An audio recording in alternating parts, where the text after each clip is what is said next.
Okay, this is the new mesh spacer for your SAF and SPF vest. So what is this for? This thing, you mount it inside your vest.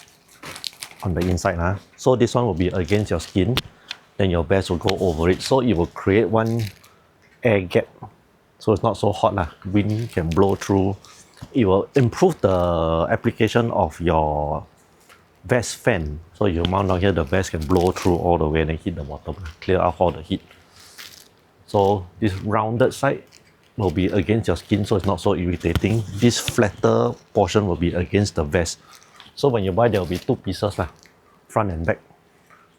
So for the SAF vest, if yours is the older one like this, when you mount, you see which is the best fitting shape. Then you just use scissors cut.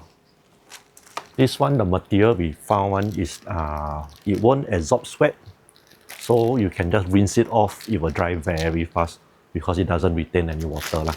How it's secure to the vest is they will just give you this bungee cord, elastic bungee cord. You cut the shape out, you mount the bungee cord to the molly on the inside. So just secure in 4 position, more than enough already. So not so hot outfield, and it's very light, weigh almost nothingness.